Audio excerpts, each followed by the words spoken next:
Regresé de la estación de tren porque había olvidado mis gafas para leer en casa.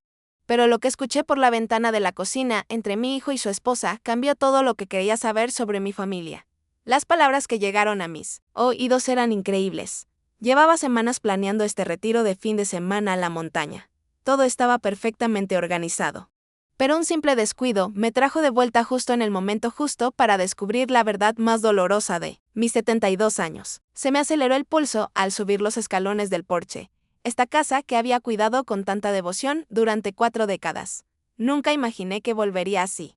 Con dedos temblorosos buscando a tientas la llave de repuesto escondida bajo la maceta de cerámica, el autobús lanzadera esperaba en la acera con el motor al ralentí. El conductor miró su reloj con creciente irritación, pero necesitaba recuperar esos vasos que seguramente estaban en mi mesita de noche. Entré corriendo, respirando con dificultad porque a mi edad el esfuerzo repentino pasa factura, pero la emoción del retiro me infundía energía. Era mi primera aventura en solitario en años. Un fin de semana de bienestar en las montañas Blue Ridge que había reservado tras meses ahorrando con mi pensión. Mi difunto esposo, Thomas, siempre me animó a explorar nuevos lugares, pero nunca tuvimos la oportunidad. Ahora, 4 años después de su fallecimiento, por fin había reunido el valor para perseguir ese sueño. Me escabullí sigilosamente por la puerta lateral, intentando no hacer ruido. Michael y Sarah estaban de visita como todos los sábados, y no quería que supieran de mi regreso. Sabía que mi hijo se preocuparía innecesariamente e incluso podría intentar convencerme de que cancelara el viaje. Siempre me había protegido, sobre todo desde que enviudé. Subí de puntillas las escaleras hacia mi habitación, donde guardaba mis gafas en el cajón de la mesita de noche antigua. Deberían estar justo ahí, junto a mi pastillero y el diario de cuero, donde escribía mis pensamientos diarios. Todo estaba meticulosamente organizado, como me habían enseñado mis padres hacía décadas. Pero justo al llegar arriba de las escaleras, sus voces se oían con claridad desde la cocina de abajo. La ventana sobre el fregadero daba directamente al jardín, donde estaban sentados a la mesa de hierro forjado que Thomas había comprado para nuestro 25º aniversario. Al principio, supuse que era una simple conversación entre un matrimonio joven que discutía sus planes de futuro. Michael hablaba con ese tono cauteloso que usaba al tomar decisiones importantes. Y Sarah respondía con su forma mesurada de hablar, que siempre me había parecido algo calculadora, aunque nunca había admitido tales pensamientos.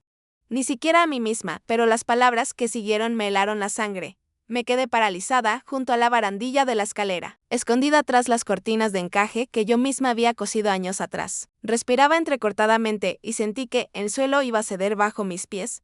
No podemos esperar más, Sarah, dijo Michael con una determinación que nunca antes le había oído. Mi madre goza de una salud excepcional para alguien de su edad. Podría vivir fácilmente otros 15 o 20 años. No podemos esperar tanto. Mi nuera suspiró profundamente, como si hubiera llevado una carga enorme durante meses. Lo entiendo, Michael, pero me asusta. Al fin y al cabo, es tu madre, aunque últimamente siento que se está convirtiendo en alguien que no reconozco. Precisamente por eso debemos actuar ya. Continuó, está empezando a tomar decisiones independientes, como este retiro absurdo. ¿Qué sigue? Quizás se una a un servicio de citas para personas mayores. No podemos permitir que malgaste nuestra herencia en estos caprichos de la tercera edad. Las palabras me impactaron como golpes físicos. Nuestra herencia. Caprichos de ancianos. ¿De qué estaban hablando? Mi mente corría, intentando procesar lo que oía, pero una parte de mí se negaba a aceptar la realidad de unas palabras tan crueles. El abogado dice que, si podemos demostrar que está perdiendo sus facultades mentales, podemos obtener la tutela legal, continuó Michael. Una vez que tengamos el control de sus finanzas, podremos tomar las decisiones que realmente importan. Esta casa vale una fortuna, y con sus ahorros, por fin podríamos comprar el apartamento que queremos en la ciudad. Sarah permaneció en silencio durante lo que me pareció una eternidad. Contuve la respiración, aferrada a la barandilla, rezando en silencio para que mi nuera dijera que no, que esto estaba mal, que nunca le haría algo así a la madre de su marido. Pero sus siguientes palabras me destrozaron el mundo por completo. Tienes toda la razón, cariño. Ya hablé con el doctor Henderson. Está dispuesto a firmar los documentos necesarios. Dice que a su edad es fácil argumentar un deterioro cognitivo, sobre todo si podemos demostrar comportamientos erráticos como este retroceso repentino. Apenas podía respirar. Me temblaban las piernas con tanta fuerza que tuve que apoyarme en la pared para no caerme. Estos eran mis seres queridos, mi único hijo y la mujer que él había elegido como compañera de vida, planeando fríamente cómo robarme todo lo que había construido con décadas de trabajo honesto. El sonido de la bocina del autobús interrumpió mis pensamientos. El conductor se impacientaba, probablemente asumiendo que había cambiado de opinión sobre el viaje. Pero ya no pensaba en retiros en la montaña, ni en gafas olvidadas. Solo podía concentrarme en esas terribles palabras que acababa de escuchar. En esa traición, que jamás imaginé posible durante 48 años, construí lo que creía una vida perfecta, organizada como un reloj. Cada mañana me levantaba a las 6:30 en punto. Preparaba café en la misma taza de cerámica azul, que Thomas me había regalado en nuestro segundo aniversario, y comenzaba mi rutina diaria, que nunca variaba. Era respetada en el barrio, conocida por mi puntualidad, mi jardín impecable y mi habilidad para organizar las reuniones comunitarias más memorables. Mi casa era mi orgullo. Cada rincón reflejaba años de meticuloso cuidado. Las rosas de mi jardín florecían magníficamente porque las cuidaba con esmero cada atardecer. Los pisos de madera relucían porque los pulía cada lunes y jueves. Los documentos importantes estaban archivados cronológicamente en el escritorio de roble que había pertenecido a mi abuelo. Thomas y yo trabajamos incansablemente para construir este legado. Él trabajó 32 años como ingeniero en la compañía eléctrica, mientras que yo enseñé inglés en la secundaria durante 28. Nunca nos permitimos lujos extravagantes, pero nunca nos faltó nada importante. Ahorramos todo lo que pudimos, calculamos cada gasto y planificamos cada inversión pensando en el futuro de Michael. Cuando nació nuestro hijo, sentí que la vida por fin tenía un sentido completo. Era un bebé precioso, tranquilo y contento, durmiendo toda la noche desde los 2 meses. Lo crié con la certeza de que se convertiría en un hombre exitoso y, sobre todo, en una buena persona. Le inculqué valores, principios, la importancia del trabajo honesto y el respeto por los demás. Michael fue un estudiante ejemplar durante toda su educación. Nunca me causó problemas graves, siempre obtuvo excelentes calificaciones. Participó en las actividades escolares y se hizo amigo de niños de familias respetables. Cuando se graduó de la universidad con honores, Thomas y yo lloramos de alegría durante la ceremonia. Lo recuerdo con su birrete y toga azul marino ese día, radiante de felicidad, abrazándonos y diciéndonos que todo lo que había logrado era gracias a nuestro ejemplo y dedicación. Prometió que algún día nos devolvería todo el esfuerzo invertido en su educación. Nunca imaginé que esa recompensa implicaría quitarme todo lo que poseía. Conoció a Sarah a los 31 años en una conferencia relacionada con su trabajo. Era contadora, como Thomas, atractiva, con buena formación y un futuro prometedor. Al principio, me cayó bien. Hablaba con respeto. Ayudaba con las tareas del hogar cuando venía a cenar y parecía estar realmente enamorada de mi hijo. Thomas la aprobó de inmediato, diciendo que le recordaba a él mismo a esa edad. Se casaron en una ceremonia pequeña pero elegante en nuestro patio trasero. Me encargué de todos los detalles, las flores, el catering, la decoración. Michael estaba guapísimo con su traje gris marengo y Sarah estaba deslumbrante con su vestido color marfil. Pensé que habían encontrado el amor verdadero. Como Thomas y yo habíamos descubierto décadas atrás, los primeros años de su matrimonio parecían un cuento de hadas.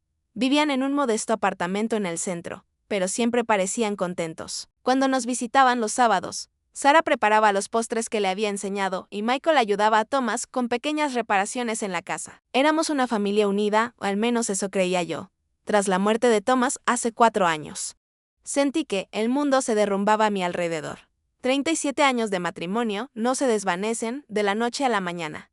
La casa se sentía enorme y vacía. Cada rincón me lo recordaba. Los primeros meses fueron insoportables. Lloraba constantemente y perdí por completo el apetito. Michael y Sarah fueron mi apoyo en esos momentos más difíciles. Venían todos los días.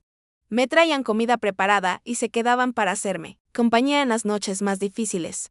Mi hijo durmió en el sofá de la sala las primeras semanas y venía a consolarme cuando las pesadillas me despertaban a medianoche. Sarah se encargó del papeleo, de las reclamaciones del seguro, de todo aquello que yo no tenía fuerzas para gestionar. Poco a poco, empecé a recuperar las ganas de vivir. Volví a cuidar mi jardín, reanudé mis rutinas de limpieza. Empecé a cocinar de nuevo. Sarah me sugirió unirme al club de lectura del centro comunitario, tomar clases de arte y participar en actividades para conocer gente nueva. Al principio me resistí, pero finalmente acepté su consejo. La vida volvió a cobrar vida. Hice amigas. En el club de lectura, mujeres de mi edad que también habían perdido a sus maridos y comprendían perfectamente por lo que estaba pasando. Empecé a disfrutar de los pequeños placeres, el té de la tarde, una buena novela, charlar con los vecinos sobre las variedades de jardín. Incluso empecé a considerar viajar. Thomas siempre había querido visitar Nueva Inglaterra en otoño. Pero nunca tuvimos la oportunidad ni el dinero suficiente. Ahora, con la casa pagada y algunos ahorros acumulados, por fin podía permitirme cumplir ese sueño que habíamos compartido. Durante tantos años, cuando les conté a Michael y Sarah sobre mis planes de viaje, su reacción fue extraña. No mostraron el entusiasmo que esperaba, sino más bien preocupación. Dijeron que era peligroso para una mujer de mi edad viajar sola, que podría enfermarme lejos de casa, que sería mejor esperar y que quizás podrían acompañarme en el futuro. Pero, había tomado una decisión. Por primera vez en décadas, quería hacer algo solo para mí, sin pedir permiso, sin considerar la opinión de los demás. Me sentía libre, independiente, capaz de tomar mis propias decisiones. Thomas se habría sentido orgulloso de verme tan decidida y valiente. Lo organicé todo meticulosamente: transporte, reservas, seguro de viaje, ropa adecuada. Incluso compré una maleta nueva de cuero burdeos porque me pareció sofisticada y optimista. Estaba tan emocionado como un niño esperando la Navidad. Nunca sospeché que esta emoción, esta nueva independencia que me llenaba de orgullo, fuera precisamente lo que estaba generando esos planes siniestros que acababa de escuchar desde mi propia escalera. El problema es que todavía tiene la mente demasiado despierta, continuó Michael, mientras yo permanecía oculto tras la cortina, sintiendo como mi mundo se desmoronaba palabra por palabra. Pero el doctor Henderson dice que eso no importa. Con algún testimonio sobre su comportamiento errático y su edad, podemos obtener la declaración de incapacidad sin mayores problemas. Sarah suspiró profundamente. ¿Y si se da cuenta de lo que hacemos? Conoces a tu madre, Michael. Es más astuta de lo que parece. Durante años administró las finanzas de la casa cuando tu padre vivía. Nunca se equivocaba con los números. Precisamente por eso debemos actuar con rapidez, respondió, con una frialdad que me heló la sangre. Cuanto más esperemos, más difícil será convencer a un juez. Pero si presentamos el caso correctamente, demostrando que toma decisiones impulsivas como gastar dinero en viajes innecesarios, podemos argumentar que tiene un juicio alterado. Las palabras me atravesaron el pecho como cuchillos afilados. Viajes innecesarios, juicio mermado. ¿Cómo podían hablar así de mí? ¿Cómo podía mi propio hijo, el niño que llevé en mi vientre, al que crié, al que consolé en cada miedo de mi infancia, planear destruir mi vida con tanta crueldad? También hablé con Margaret, añadió Sarah, mencionando a mi mejor amiga del club de lectura. Le dije que estaba preocupada porque tu madre se había comportado de forma extraña últimamente, que a veces se confundía con las fechas y que repetía las mismas historias varias veces. Mi corazón se paró por completo. Margaret era mi confidente, la persona con quien compartía mis alegrías y preocupaciones cada martes en la cafetería. Sarah había estado envenenando nuestra amistad con mentiras sobre mi salud mental. ¿Cuánto tiempo llevaba tejiendo esta red de engaños a mis espaldas? Excelente, aprobó Michael. Necesitamos que aparezca como un patrón de comportamiento preocupante. ¿Qué más puedes conseguir? Bueno, también podríamos hablar con la señora Peterson, la vecina de enfrente. Siempre ha sido un poco chismosa. Si le digo que me preocupa la salud mental de tu madre, probablemente empiece a inventarse cosas que ha notado. La traición fue más profunda de lo que imaginaba. No solo planeaban robarme mis bienes, sino que también estaban destruyendo sistemáticamente mi reputación, mi red de apoyo social. Todo lo que me daba sentido de pertenencia y dignidad en la comunidad donde había vivido durante décadas. Perfecto, dijo Michael. No olvides documentar cualquier cosa inusual que haga. Si se levanta en mitad de la noche, si olvida pagar algo, si se confunde con algún nombre, todo puede servir de prueba. Se me revolvió el estómago al darme cuenta de que durante meses, quizá años, mi propio hijo me había estado observando como un depredador observa a su presa, esperando cualquier desliz, cualquier momento de vulnerabilidad humana normal para usarlo en mi contra. ¿Y la casa?, preguntó Sarah. Es lo más valioso que tiene. Una vez que tengamos la tutela, podremos venderla fácilmente. Diremos que es demasiado grande para ella, que necesita estar en un lugar más seguro, con atención especializada. Nadie cuestionará esa decisión, sobre todo si ya la han declarado incompetente. Las lágrimas empezaron a correr por mis mejillas, pero las sequé rápidamente. No podía dejar que me vieran llorar. Ni siquiera podía darles esa satisfacción. Esta casa era más que una propiedad. Era el hogar donde crié a mi hijo, donde amé a mi esposo, donde ocurrieron los momentos más importantes de mi vida. ¿Y luego qué hacemos con ella?, preguntó Sarah con un tono tan despreocupado como si estuviera hablando del tiempo. Hay varias opciones. Podríamos buscar una residencia de ancianos económica, de esas donde el gobierno subvenciona parte del coste, con su pensión y lo que quede después de vender la casa y pagar nuestras deudas. Debería ser suficiente para que esté cómodo. Hablaron de enterrarme en una institución como si fuera un mueble viejo que ya no necesitaban, pero que no querían tirar por completo. Mi mente trabajaba frenéticamente, intentando procesar la magnitud de esta traición, la frialdad con la que planeaban robarme toda la vida. Aunque, pensándolo bien, continuó Michael, quizás sería mejor una residencia privada, pero más lejos. Así no tendremos que visitarla tan a menudo y no podrá causar problemas con vecinos ni viejos conocidos. Sara se rió, una risa corta y amarga que nunca le había oído. Tienes razón, cuanto más lejos, mejor. Así podemos vivir en paz sin preocuparnos de que alguien la crea si intenta contar otra versión de los hechos. El plan era perfecto, diabólicamente perfecto. Me aislarían de todo mi mundo conocido, de toda la gente que pudiera ayudarme o creer mi versión de los hechos. Me convertirían en una anciana confundida y abandonada en un lugar extraño. Mientras ellos disfrutaban de todo lo que Thomas y yo habíamos construido con décadas de sacrificio. ¿Cuándo empezamos?, preguntó Sara, y en su voz detecté una impaciencia que me heló la sangre. La semana que viene, mientras está de retiro. Podemos empezar a mover algunas cosas. Revisaremos sus papeles. Fotografiaremos documentos importantes y quizás incluso nos llevemos algunas joyas y objetos valiosos sin que se dé cuenta de inmediato. Mi respiración se volvió irregular. No solo iban a robarme legalmente, sino que también saquearían mi casa mientras yo estaba fuera, confiando en ellos. Probablemente ya habían estado haciendo inventarios mentales durante sus visitas de los sábados, calculando el valor de cada objeto, cada recuerdo. Cada tesoro familiar. Ten cuidado con las joyas de la abuela, advirtió Sara. Tu madre se sabe cada pieza de memoria. Se daría cuenta si faltara alguna. No te preocupes, respondió Michael. Al principio, solo nos llevaremos algunas piezas menos visibles, para cuando se dé cuenta.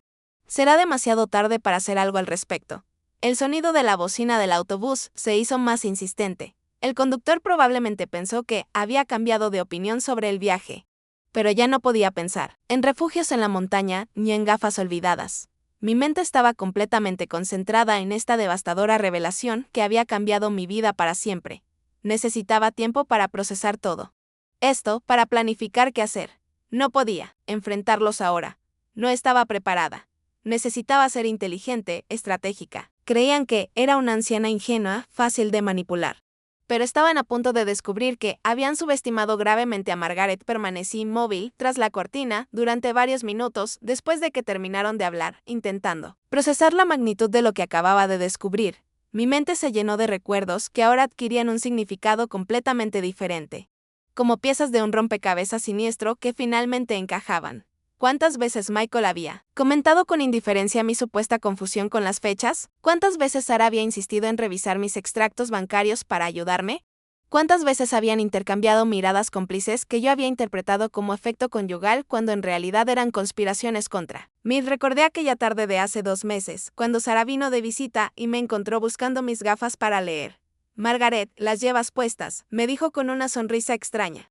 Pero recordaba claramente haberlas dejado en la encimera de la cocina. Ahora me preguntaba si las había movido a propósito para luego contar esa historia como prueba de mi deterioro mental. También recordé cuando Michael tuvo la amabilidad de ofrecerse a acompañarme al banco para simplificar mis transacciones. Insistió en que sería más fácil si tuviera acceso a mis cuentas para ayudarme con los pagos mensuales. Había interpretado esa oferta como un gesto de cariño filial. Pero ahora entendía que estaba sentando las bases para tener control total sobre mis finanzas. Las veces que Sara me sugirió que considerara vender la casa porque era demasiado grande para una sola persona. Las veces que comentó lo caro que era mantener una propiedad tan grande. Las veces que habló de las ventajas de vivir en una residencia para personas mayores, donde tendría más compañía y atención profesional. Cada conversación, cada sugerencia, cada gesto de supuesta preocupación formaba parte de un plan meticulosamente diseñado para convencerme de que renunciara voluntariamente a mi independencia. Y cuando eso no funcionó, decidieron arrebatármela por la fuerza. Me temblaban las manos al recordar la visita del Dr. Henderson la semana pasada. Llegó sin cita previa, diciendo que Michael había llamado preocupado por mi salud. Me hizo preguntas extrañas sobre mi memoria, sobre si me sentía confundida últimamente. Sobre si había tenido episodios de desorientación, le había respondido con sinceridad que me sentía perfectamente bien, pero él insistió con más preguntas, tomando notas en una libretita. Ahora entendía que esa visita no había sido una consulta médica, sino una evaluación para respaldar su declaración de incapacidad mental. El Dr. Henderson, en quien había confiado durante años, Estaba conspirando con mi propia familia, para destruirme la vida. ¿Cuánto tiempo llevaba esta conspiración en marcha? Había comenzado inmediatamente, después de la muerte de Thomas, cuando yo era más vulnerable y necesitaba su apoyo. ¿O había empezado incluso antes, mientras mi esposo aún vivía, esperando pacientemente el momento oportuno para ejecutar su plan? La idea de que habían estado fingiendo amor y preocupación mientras planeaban mi destrucción me llenó de una rabia que nunca antes había sentido. Pero junto con la rabia vino una tristeza profunda y devastadora. Mi propio hijo del niño, que llevé en mi vientre durante 9 meses, a quien alimenté con mi cuerpo, a quien crié con mis valores, me consideraba un obstáculo para su felicidad. ¿En qué fallé como madre? ¿Qué hice mal para criar a una persona capaz de traicionarme tan cruelmente? ¿Fui demasiado generosa, demasiado permisiva? ¿O quizás no fui lo suficientemente estricta al enseñarle sobre la gratitud y el respeto a los padres? Thomas siempre decía que Michael era perfecto, el hijo que cualquier padre soñaría tener. ¿Cómo habría reaccionado ante esta traición? ¿Se habría sentido tan responsable como yo ahora? ¿O habría sabido ver las señales que yo había pasado por alto? Durante todos estos años, el sonido de sus voces interrumpió mis dolorosos pensamientos. Se despedían, preparándose para partir. Oí el roce de sillas al moverse, pasos en el patio. Las últimas palabras de una conversación que había destruido mi mundo para siempre él recuerda. Cariño, decía Michael, no podemos cambiar de repente nuestra actitud hacia ella. Tenemos que seguir siendo el hijo y la nuera perfectos hasta que todo esté legalizado. Lo sé, respondió Sara, aunque cada vez me cuesta más fingir cariño cuando la veo gastar dinero en cosas innecesarias como este retiro. Pero tienes razón. Tenemos que guardar las apariencias hasta que tengamos todo bajo control.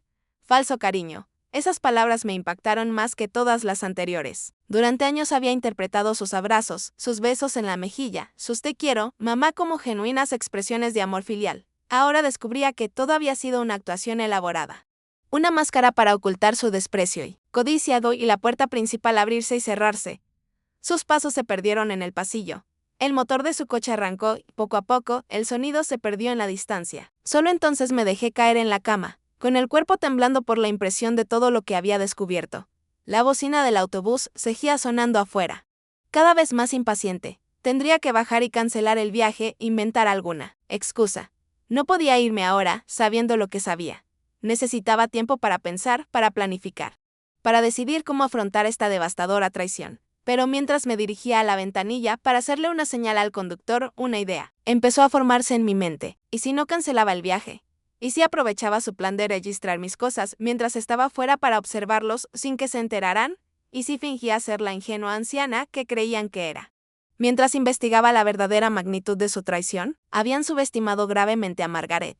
Pensaban que era una viuda vulnerable, fácil de manipular, pero estaban a punto de descubrir que la mujer que había forjado un legado junto a Thomas, que había criado a un hijo y dirigido un hogar, durante décadas poseía recursos y una fuerza que ni siquiera podían imaginar. Si querían jugar sucio, les enseñaría lo que realmente significa enfrentarse a una mujer que no tiene nada que perder y todo por lo que luchar.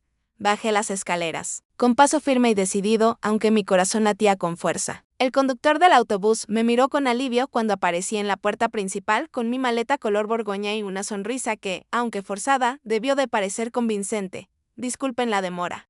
Dije con la voz más tranquila que pude, ya estoy listo para irme. Durante todo el trayecto, mantuve una conversación informal con el conductor, comentando sobre el clima y mis expectativas para el retiro. Pero mi mente trabajaba a toda velocidad.